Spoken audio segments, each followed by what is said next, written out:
मरने के बाद भी एक कातिल 5 लोगों का मर्डर कैसे कर सकता है? 10 साल मेहनत करके रिसर्च करके उस कातिल ने 5 लोगों को मारने का प्लान बनाया था, लेकिन क्या वो कामयाब होगा? फिल्म का नाम है आर्यन। एक परफेक्ट क्राइम स्टोरी क्या होती है, ये फिल्म देखने के बाद आपको भी समझ में आ जाएगा, इसलिए वीडियो को पूरा जरूर देखना। तो अब चलिए कहानी को शुरू करते हैं। वैसे तो कातिल ने मर्डर करने के लिए 10 साल तक प्लान किया था, लेकिन ये कहानी सिर्फ 6 दिनों में ही खत्म हो जाती है। कहानी के पहले दिन हम जर्नलिस्ट नैना को देखते हैं। वो एक famous prime time TV show की एंकर है। अपने प्रोग्राम में नैना 1 घंटे तक लाइव टीवी चैनल पर अपने गेस्ट का इंटरव्यू लेती है, जिसमें नैना के साथ साथ पब्लिक भी गेस्ट से तीखे सवाल कर सकते हैं। लोगों को उसका प्रोग्राम बहुत अच्छा लगता है, टीआरपी बहुत ज्यादा होती है। और आज नैना के टीवी शो का गेस्ट होता है तमिल फिल्म इंडस्ट्री का उभरता हुआ सुपरस्टार कैलाश। उसके ऊपर फ्रॉड के केस चल रहे थे, और जब नैना उस केस के बारे में पूछती है तो कैलाश अपनी ही तारीफ करने लगता है कि जिन लोगों से मेरी तरक्की देखी नहीं जा रही, उन लोगों ने मेरे खिलाफ साजिश करके मुझे फंसाया है, लेकिन मेरे फैंस जानते हैं कि मैंने कुछ नहीं किया, वो मुझसे प्यार करते हैं। तभी ऑडियंस में से एक आदमी अलगर कहते हैं कि वो सब के सब पागल हैं, तुम्हें हीरो बोलने वालों में कोई अकल नहीं है। इसके बाद अलगर स्टेज पर आते हैं, नैना से कहते हैं कि मुझे आप पर तरस आ रहा है। टीआरपी के लिए आपको कैसे कैसे घटिया लोगों का इंटरव्यू करना पड़ता है। लाइव शो में कैलाश की इंसल्ट हो जाती है तो कैलाश गुस्से में वहां से जाने लगता है। तभी वो आदमी गन निकाल कर कैलाश के पैर में गोली मार देता है। सब लोग शॉक्ड हो जाते हैं, ऑडियंस में भगदड़ मच जाती है। वो दरवाजे की तरफ भागने लगते हैं, लेकिन अलगर ने पहले से ही दरवाजा बंद कर दिया था। वो हवाई फायरिंग करता है और सबको वापस से अपनी सीट पर बैठने के लिए कहता है। इसके बाद वो नैना से कहता है कि 1 घंटे में यहाँ नारायण नाम के एक आदमी का मर्डर होने वाला है, जिसे कोई रोक नहीं सकता। तब तक ये शो लाइव चलते रहना चाहिए, नहीं तो सबसे पहले मैं तुम्हें गोली मार दूंगा। वो अकेले ही पूरे स्टूडियो को हाईजैक कर लेता है। शो लाइव था तो मीडिया, पुलिस, हर किसी को खबर मिल जाती है। पुलिस वाले तुरंत मौके पर पहुंच जाते हैं और अंदर घुसकर लोगों को बचाने का प्लान बनाने लगते हैं। इधर अलगर बताता है कि वो एक राइटर है, उसने क्राइम स्टोरी पर बहुत सारी किताबें लिखी हैं, लेकिन लोगों ने उसकी कहानियों को अप्रिसिएट नहीं किया। 10 साल मेहनत करके उसने एक परफेक्ट क्राइम स्टोरी लिखी थी जिसका नाम था आर्यन, लेकिन एडिटर ने सिर्फ 10 मिनट में ही उसकी कहानी को रिजेक्ट कर दिया। इसलिए अब वो पूरी दुनिया को अपना स्टेज बना रहा है। अगले 5 दिनों में वो इस शहर में 5 मर्डर करने वाला है। मर्डर करने के 1 घंटे पहले वो विक्टिम का नाम भी बता देगा। बचा सको तो बचा लेना। नैना कहती कि ऐसी कहानियां बहुत सुनी हैं, लोग धमकी देते हैं, मर्डर करते हैं, लेकिन फिर पुलिस उन्हें पकड़ भी लेती है।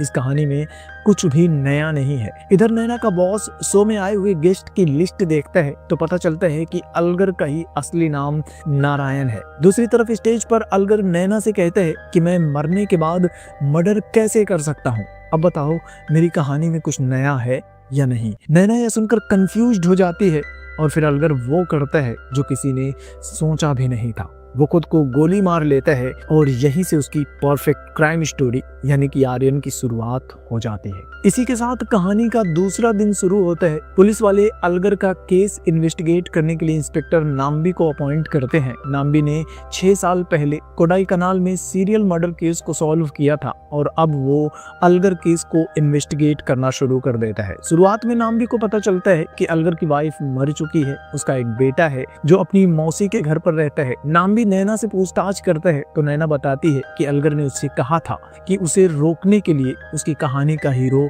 जरूर आएगा। क्या आप ही वो हीरो हो? फिलहाल नाम्बी को इसका मतलब समझ में नहीं आता, लेकिन ये छोटी सी लाइन क्लाइमैक्स में जब कनेक्ट करेगी ना तो आप भी शॉक्ड हो जाओगे। खैर, इसके बाद नाम्बी अलगर के घर की जांच करता है। वहां पर जले हुए सामानों में से उसे थोड़ी सी जली हुई एक डायरी मिलती है। उसके पन्ने सादे थे, कुछ भी लिखा हुआ नहीं था। नाम्बी को अब तक कुछ समझ में नहीं आ रहा था। हर कोई ये सोच सोच कर परेशान होता है कि आखिर एक मरा हुआ आदमी मर्डर कैसे कर सकता है। सबको लगता है कि शायद मरने से पहले उसने प्रैंक किया था, लेकिन जैसे ही 7 बजते हैं सिग्नल पर लगी एलईडी स्क्रीन अपने आप ही हैक हो जाती है। उस पर अलगर का वीडियो प्ले हो जाता है। वो बताता है कि 1 घंटे बाद वो अशोक नाम के एक आदमी को मारने वाला है। वीडियो देखकर हर कोई शॉक्ड हो जाता है, पूरे शहर में हड़कंप मच जाता है। अशोक नाम के कई लोग प्रोटेक्शन मांगने के लिए पुलिस स्टेशन पहुंच जाते हैं। किसी को कुछ समझ में नहीं आ रहा था कि आखिर वो किस अशोक को मारने वाला है। 1 घंटे बाद हम एक वॉचमैन को देखते हैं, वो पब्लिक फोन बूथ में जाता है और अपनी पोती से बात करने के लिए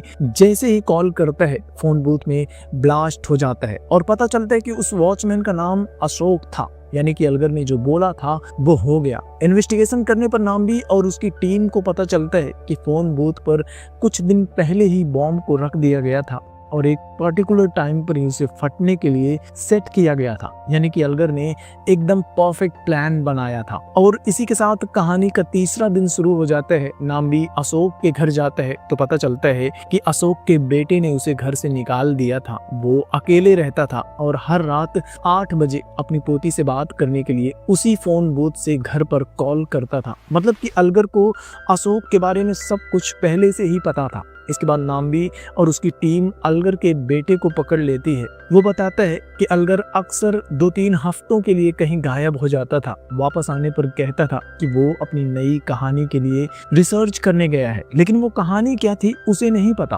वो बताता है कि जब भी अलगर घर पर होता था तो रात में अक्सर इधर उधर टहलता रहता था। उसके कपड़ों पर मिट्टी लगी होती थी, लेकिन अलगर क्या करता था वो कुछ नहीं जानता। नाम्बी उस पब्लिशर के पास भी जाता है जिसने अलगर की किताबों को पब्लिश किया था। वो आदमी बताता है कि जब से अलगर ने खुद को गोली मारी है उसके किताबों की डिमांड बहुत बढ़ गई है। नाम्बी भी अलगर की लिखी हुई सारी किताबें देखता है, लेकिन उसमें कोई क्लू नहीं मिलता। मरने से पहले अलगर ने अपनी जिस मास्टरपीस क्राइम स्टोरी का नाम लिया था आर्यन, वो किताब कभी पब्लिश ही नहीं हुई थी। नाम्बी को अब समझ में नहीं आ रहा था कि आखिर अलगर करना क्या चाहता है, उसका अगला शिकार कौन होने वाला है। और एक बार फिर से शाम के 7 बजते ही टीवी चैनल्स ऑटोमेटिक हैक हो जाते हैं। टीवी पर अलगर का वीडियो प्ले होने लगता है। वो बताता है कि इस बार उसका शिकार होने वाली है रजिया। पुलिस वाले रजिया को ढूंढना शुरू कर देते हैं, लेकिन समय बहुत कम था। दूसरी तरफ हम भरतनाट्यम डांस टीचर रजिया को देखते हैं। वो स्टेज पर अपने डांस प्रैक्टिस कर रही थी और तभी उसकी मौत हो जाती है।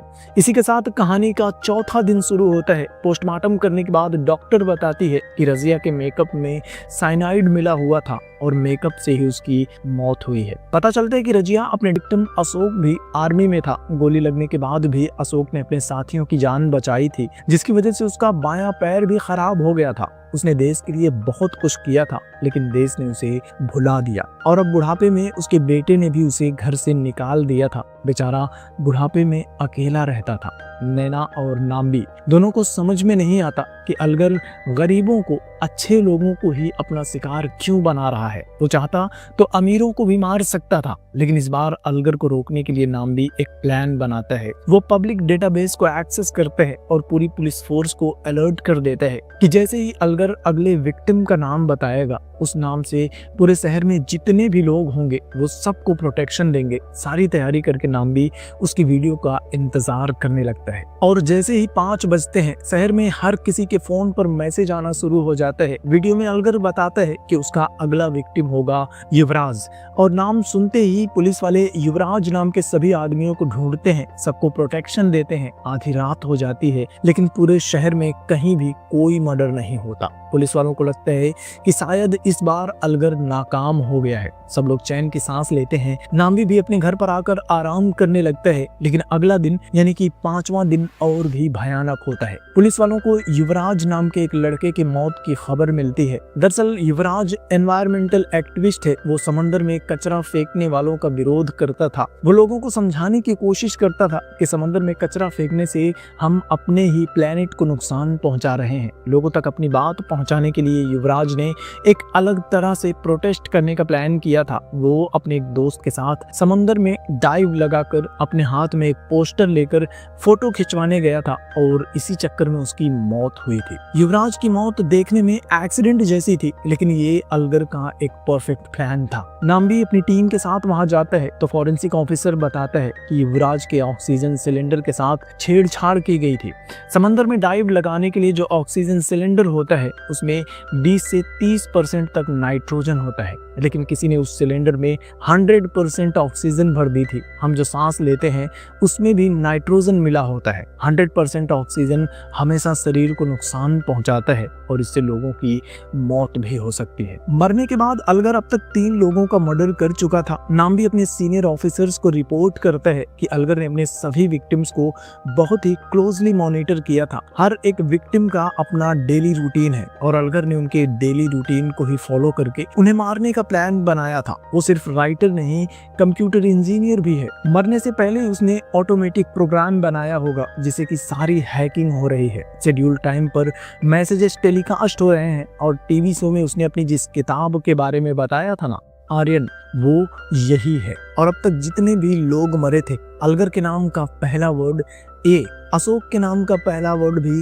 ए, रजिया का पहला वर्ड आर और युवराज का पहला वर्ड वाई। नाम्बी के लिए ये सब एक हिंट था कि अगला जो भी विक्टिम होगा उसका नाम ए से शुरू होगा और आखिरी जो विक्टिम होगा उसका नाम एन से, जिसके बाद पूरी होगी आर्यन की परफेक्ट क्राइम स्टोरी। तो अब नाम्बी के कहने पर पुलिस वाले पूरे शहर में ऐसे लोगों को शॉर्ट लिस्ट करने लगते हैं। तभी अलगर का लॉयर नाम्बी से मिलने के लिए आता है। वो नाम्बी को अलगर की वसीयत पढ़कर सुनाते हैं जिसमें अलगर ने लिखा था कि उसके मरने के बाद उसकी बुक्स की जो भी रॉयल्टी होगी, उसकी जो भी दौलत है, अलग अलग वेलफेयर फंड्स में डोनेट की जाएगी। राइटर वेलफेयर फंड्स में क्योंकि अलगर एक राइटर था, आर्मी वेलफेयर फंड में क्योंकि अशोक आर्मी में था, टीचर वेलफेयर फंड में क्योंकि रजिया डांस टीचर थी और ग्रीन पीस क्योंकि युवराज एनवायरमेंटल एक्टिविस्ट था। इसके अलावा care India, Nightingale welfare association, police welfare association में डोनेट की जाएगी। नाम्बी और उसकी टीम को लगता है कि पुलिस वेलफेयर फंड्स में डोनेट करके अलगर पुलिस वालों का मजाक उड़ा रहा होगा, यानी कि अगला विक्टिम केयर इंडिया या फिर नाइटिंगेल वेलफेयर एसोसिएशन से जुड़ा होगा। नाम्बी अपनी टीम से दोनों एसोसिएशन से जुड़े लोगों के बारे में पता करने के लिए कहते हैं। पता चलता है कि care India women right activist का एक ग्रुप है और नाइटिंगेल वेलफेयर एसोसिएशन नर्स से जुड़ी एक संस्था है। तभी टीवी पर अलगर का वीडियो भी प्ले होने लगता है और वो अगले विक्टिम का नाम बताता है, आशा। पुलिस वाले अपने काम पर लग जाते हैं और आखिरकार उन्हें पता चल जाता है कि अलगर की अगली विक्टिम आशा नाम की एक नर्स है और उसकी लाइफ स्टोरी भी बहुत दुख भरी है। वो कोविड के टाइम पर अपने हस्बैंड के साथ हॉस्पिटल में काम करती थी। उसके हस्बैंड को कोविड हो गया था और उसकी मौत हो गई थी, लेकिन उस टाइम पर सोसाइटी वालों ने उसे क्वारंटीन कर दिया था, उसे बाहर भी निकलने नहीं दे रहे थे। फिर जब सब कुछ नॉर्मल हुआ तब आशा अपने हस्बैंड की मौत का कंपनसेशन के केस लड़ती है, लेकिन उसे कुछ नहीं मिलता। अकेले रहते हुए वो डिप्रेशन में चली गई थी। उसकी दवाइयां चल रही हैं, लेकिन आज अलगर उसे मारने वाला है। दूसरी तरफ हम आशा को देखते हैं।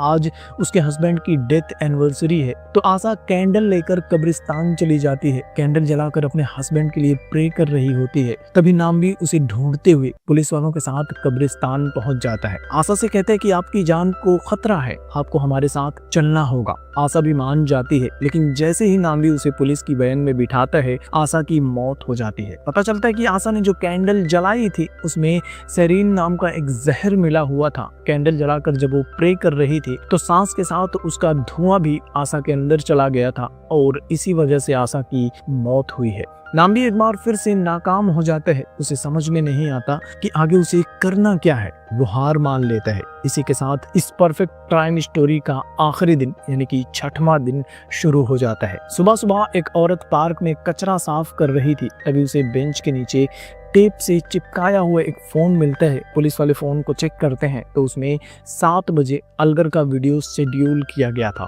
पुलिस वालों को टाइम से पहले फोन मिल गया था तो वीडियो प्ले करते हैं और इस बार क्लाइमैक्स में ट्विस्ट लाने के लिए अलगर विक्टिम का पूरा नाम नहीं बताता। कहते कि नाम्बी सर, अब तक तो आप जान ही गए होंगे कि उस विक्टिम का नाम एन से शुरू होता है। नाम्बी अपना नाम सुनते ही शॉक्ड हो जाता है। किसी को समझ में नहीं आता कि आखिर अलगर को पहले से कैसे पता था कि नाम्बी ही इस केस को इन्वेस्टिगेट करने वाला है। सीनियर ऑफिसर्स को लगता है कि नाम्बी ही अलगर का अगला टारगेट है, तो वो लोग नाम्बी को हेडक्वार्टर से बाहर जाने से रोक देते हैं। कहते हैं कि जो भी इन्वेस्टिगेशन करनी है इसी हेडक्वार्टर के अंदर रहकर ही करना होगा, क्योंकि अगर एक पुलिस वाला मर गया तो हम लोग मीडिया को क्या जवाब देंगे। लेकिन उन्हें सुबह में फोन मिला था, मर्डर रात को 8 बजे होने वाला था, यानी कि इस बार पुलिस वालों के पास विक्टिम को ढूंढने के लिए बहुत टाइम था। नाम्बी हेडक्वार्टर से ही इन्वेस्टिगेट करना शुरू कर देता है। सुबह से शाम हो जाती है, 8 बजने में सिर्फ 30 मिनट बाकी होता है, तब उन्हें पता चलता है कि केयर इंडिया की एक वुमेन राइट एक्टिविस्ट है नलिनी, जो पिछले 1 हफ्ते से गायब है। पुलिस वाले उसे ढूंढना शुरू कर देते हैं। इधर नाम्बी केस की फाइल को दोबारा से देखने लगता है और उसे उस डायरी की याद आती है जो अलगर के घर पर मिली थी, जिसके पन्ने सादे थे। लेकिन इस बार नाम्बी डायरी के पन्नों के पीछे लाइट जलाकर देखता है तो शॉक्ड हो जाता है। अलगर ने अपना सारा मर्डर उसी डायरी में प्लान किया था, जो नॉर्मल तरीके से दिखाई नहीं दे रहा था, और आखिरकार उसे आखिरी मर्डर का स्केच भी मिल जाता है। नाम्बी भागते हुए अलगर के घर जाता है। बेडरूम में उसे तहखाने तक जाने का रास्ता मिल जाता है। जैसे ही नाम्बी अंदर जाता है तो शीशे का दरवाजा ऑटोमेटिक बंद हो जाता है। वो शीशे के एक केबिन में लॉक हो जाता है और नीचे से पानी भरना शुरू हो जाता है। स्क्रीन पर अलगर का प्री रिकॉर्डेड मैसेज प्ले होता है, जिसमें वो नाम्बी से कहता है कि तुम मेरी कहानी के हीरो हो, मुझे पता था कि तुम यहाँ जरूर आओगे।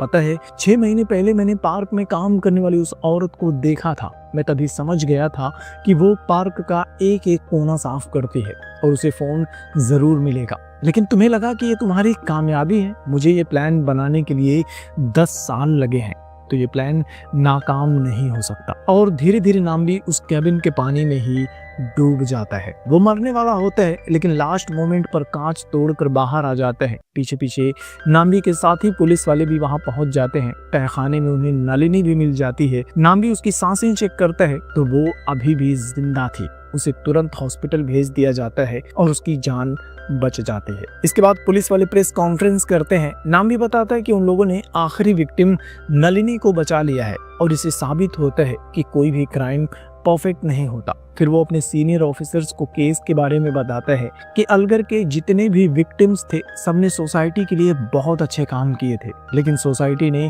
उन्हें कभी अप्रिशिएट नहीं किया, उनकी बातों पर कभी ध्यान नहीं दिया। लेकिन अलगर ने उन्हें मारकर उनकी आवाज को लोगों तक पहुंचाया है, उन्हें इस समाज में वो इज्जत दिलवाई है जिसके वो हकदार थे। आखिर में नाम्बी को अलगर के घर से उसकी क्राइम स्टोरी आर्यन की फाइनल ड्राफ्ट फाइल मिल जाती है, जिसे पढ़कर नाम्बी भी शॉक्ड हो जाता है, क्योंकि उसमें अलगर ने लिखा था कि 6 साल पहले जब नाम्बी ने कोडाई कनाल का सीरियल मर्डर केस सॉल्व किया था, अलगर तभी से उसका पीछा कर रहा था। उसका आखिरी विक्टिम सिर्फ नलिनी नहीं, नलिनी और नाम्बी दोनों में से कोई एक ही था। तो ये थी आर्यन, एक ऐसी क्राइम स्टोरी जहां कातिल मरने के बाद भी जीत गया। लेकिन क्या सच में